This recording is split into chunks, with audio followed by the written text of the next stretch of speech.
The Hebrew Israelite narrative is a very interesting one. It's very interesting for a number of reasons. This is not to insinuate that the individuals who are identifying as Hebrew or Israelite are not Hebrew or Israelite. What this discussion is purposed to do is to call attention to these conflicting narratives.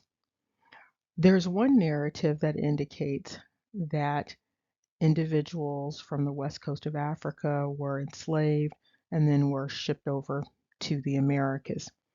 There's also another narrative about individuals essentially being shipped from East Africa or Asia or the Near East into Africa and then into the Americas. And so there's this constant movement towards the Americas. There's also a narrative about individuals being shipped out of Europe into the Americas. A couple of the narratives involve slavery, but then there are some narratives that involve indentured servitude. And then there are some narratives that involve being captured in war, so sort of prisoners of war, and then being shipped to the Americas. Now, what's interesting about all of these narratives is that they all, in one way or another, involve these entities that are understood as Abrahamic or people who understand themselves as Hebrews, whether we are talking about individuals descended from Ishmael or individuals who are supposed to be descended from Isaac or just Abraham in general. So there are these narratives. And then with these narratives, you have individuals who have different phenotypes that are identifying in these ways. And so the narratives sort of diverge based upon phenotype also. So you have one phenotype that, with the standard narrative, that phenotype, the lighter individuals, they are purportedly the slave traders. Then you have another narrative where the darker people are the slave traders. And then, of course, you have narratives where they were Confederate. So they were together enslaving someone. Now, what's noteworthy about this is that the individuals who are identifying as Hebrew, identifying as Israelite, these individuals, many of them are in the Americas. And they vary in terms of phenotype. Sometimes they are identified as white, sometimes they are identified as black. Just depends on who's doing the talking and who's doing the identifying. Um, but I want to focus on one particular group. So we want to focus now on the darker individuals who identify as Hebrew Israelite and who also, in many instances, identify as the people who used to be on the thrones in Europe. And so there have been narratives coming from individuals who identify as Black and those who identify as white, that those who were on these thrones in Europe were the descendants of Jacob. Alternately, they are the descendants of Esau. So, still in keeping with this Hebrew narrative. And so, with the darker individuals, I want to focus on that for a second. The darker individuals are identifying as those who were on the thrones of Europe during an interesting time period. We're going to focus on the 15th century through the 18th or 19th century. Depending on the narrative, uh, individuals are asserting that the individuals who were on the thrones were darker individuals and that there was some whitewashing that went on. Now, of course, you have other individuals arguing that what you see in terms of the historical narratives, that those are the truths, and so the standard narrative is a truth, is one argument or one narrative. Now, what's interesting about the darker individuals who are identifying as Hebrew, identifying as Israelite, identifying as descended from these individuals who were on the thrones of these European kingdoms, those thrones were involved in the slave trades. And we are talking about hundreds of years of involvement in the slave trades, according to the standard narrative. And so the question is, what was the role that was being played by these individuals in this context? Now, what you see here is one of the depictions of these mosaics that were purportedly found in this synagogue in the East. And if you look at the individual has a very interesting phenotype. The individual has the scleral show, it's very significant. The individual also has a phenotype that looks very standard for a number of individuals who are in the West at the current time.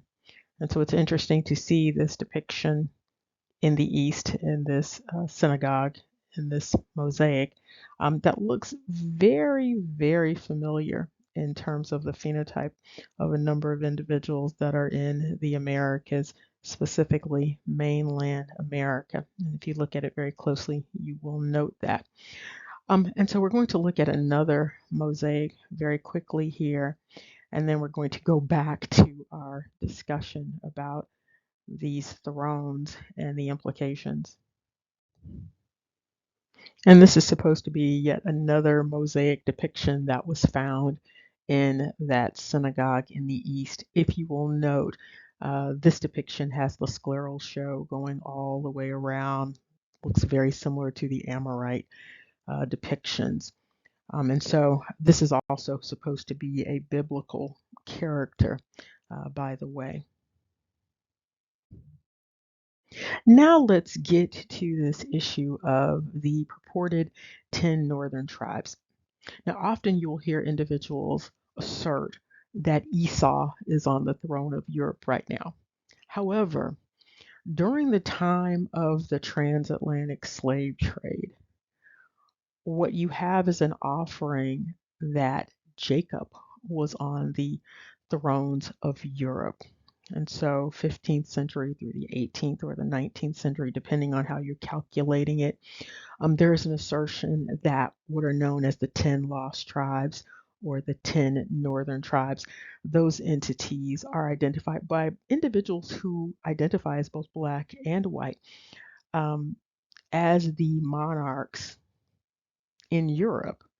These individuals are identified as these tribes that are supposed to be coming from Jacob. Now, the phenotype is the only thing that really varies with respect to these narratives. Now, it's interesting who is pushing the narratives because they would seem like they are on opposite ends of the spectrum in terms of their political ideologies. However, they are not. But again, we are also talking about people who likely have shared genetic ancestry and they just look different. So that's important to keep in mind also. So some of them are in the caste known as white, and then some of them are in the caste known as black. And caste, C-A-S-T-E, is what we are talking about. And so it looks like we're talking about family members, but they have varying socio-political power at this point in time based upon these caste systems that these ancestors apparently created, or someone similarly situated. Anyway, so we've got this 10 northern tribes narrative. And then, of course, you have King James and the Jacobites, to sort of undergird this whole theory. Again, however, what's important is that these were the individuals who were instrumental in the transatlantic slave trade, according to the standard narrative. And so you have these individuals who are identifying as Hebrew, identifying as Israelite, laying claim to this very interesting narrative. Now, of course, before they were not laying claim to this narrative because the narrative was a very phenotype based narrative wherein light individuals were enslaving dark individuals. But now you have individuals who are taking ownership of this European history. And it's a European history that's a bad European history. It's also a European history that suggest that individuals who are asking for, demanding, requesting reparations right now, it's a narrative wherein they would not, in terms of lineage, by and large, they would not be entitled to reparations. This doesn't just include mainland America. This definitely includes places like Barbados, Jamaica, the Caribbean, where there's also a narrative that those individuals came over from Europe. And then you have individuals who came over from Africa as indentured servants. Who also, perhaps have histories in the transatlantic slave trade, not as victims, but as perpetrators. So, very interesting narratives here that people are latching on to. And those narratives create quite a problem in terms of requests for reparations, requests for affirmative action, things like that. And even these replacement theories that people have, both black and white, about being replaced, about people coming in and replacing them. Because according to these narratives that they are pushing, both black and white, they were responsible for replacing Indigenous people in America, replacing Indigenous people on the west coast of Africa, replacing large numbers of people with themselves. We're talking about their ancestors.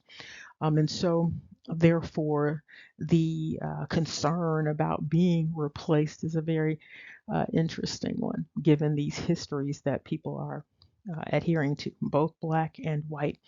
And so, again, according to this narrative, there were these 10 northern tribes coming from Isaac. We'll just use Isaac generally because sometimes people are saying that Europe was Esau, sometimes they are saying that Europe was Jacob. Either way, we've got Isaac. And so, again, this is a very interesting narrative given the demand for reparations. And it gets even more interesting because, of course, in addition to these 10 northern tribes, you have also this kingdom of Judah that people are laying claim to. And so in Europe, you had them running the slave trade in collusion with this entity known as Judah. And so it looks like, based upon the narratives that are being adopted now, and then some of the standard narratives, it looks like the Hebrews ran the entire slave trade. And so the Hebrews, interestingly, are also the entities that are indicating that they have been wronged and that they are entitled to reparations. But it looks like the Hebrews had a monopoly on the slave trade, whether you're talking about Ishmael coming out of the east, or whether you were talking about Jacob coming out of the east, from the north, from the west, coming even further west. Regardless of how you look at these narratives that people are pushing, the narrative that they are pushing is a narrative of culpability. It is definitely a narrative of culpability. And so the question becomes, where does this entitlement to reparations come from? Where does the entitlement to affirmative action come from? And that is meant for not only uh, the people purporting to be from Isaac, but also the people purporting to be from Ishmael. So you have what's considered black and brown.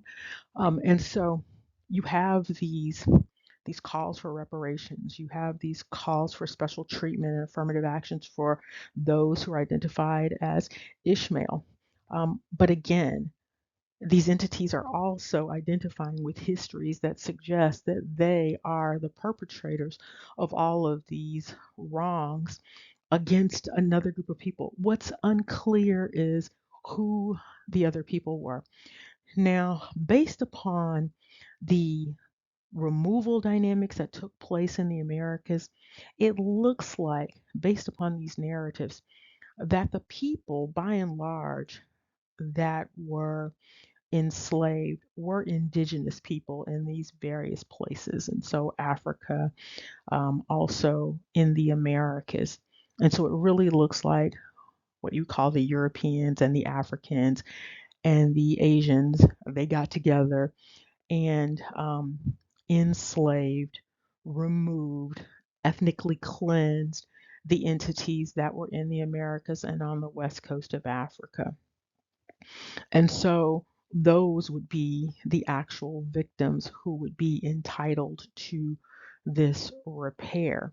Now, what's also interesting is when you start to talk about that, then you have this assertion again coming out of the East. So, from Ishmael's descendants and from what are supposed to be Jacob's descendants or Isaac's descendants, um, instead of dealing with that, the new narrative is that all of these people, these indigenous people, were actually Hebrews. And so, with that, there is a taking away that identity and then giving them this Hebrew identity. And that is very consistent with ethnic cleansing. That is very consistent with these replacement population dynamics. And so that's what you have going on here with these particular narratives. The indigenous people have been given all sorts of names. Gad, uh, some people identify them with the Moors, which are also identified with Ishmael and in some instances identified with Jacob. So again, regardless of how you slice it, you've got these entities who are identifying as Hebrew, okay, um, perpetrating wrongs on people who are identified as indigenous. And because of the male dynamic in terms of genetics, you see a heavy presence of these Eastern Y haplogroups in the Americas. And so, of course, the question is what happened to the haplogroups for the males that were originally here? And there is some indication that the haplogroups for the males that were originally here are earlier than the haplogroups that were transplanted based upon these various slave trades and these movements coming west. And so, as individuals take on all of these new identities, it is incumbent upon those individuals to think very deeply about the implications for taking on these identities. Because if the 10 northern tribes that were running the slave trade transplanted themselves into the Americas, there are implications for that with respect to reparations and affirmative actions. And the implications are not positive. And if individuals are identifying themselves as the descendants of Ishmael and then transplanting themselves, there are implications for that also. And so, all of these things are things for people to consider as they are taking on these identities or identities are being superimposed onto them. Sometimes people are focused on the glory of the identity, but there's more that comes with these identities that people are claiming than simple glory about being nobility and glory about being royalty and glory about being important and glory about being in the Bible. Because these identities that people are taking on, those 10 northern tribes and that kingdom of Judah, Ishmael, Esau, all of these identities have been implicated in what would be considered wrongs against humanity. And these are not wrongs that are wrongs because they are prohibited. They are wrongs because they are wrongs in and of themselves. And we've talked about this before. People are taking on these identities that go along with these narratives that implicate Abraham, Abraham's descendants, for terrorizing the entire earth.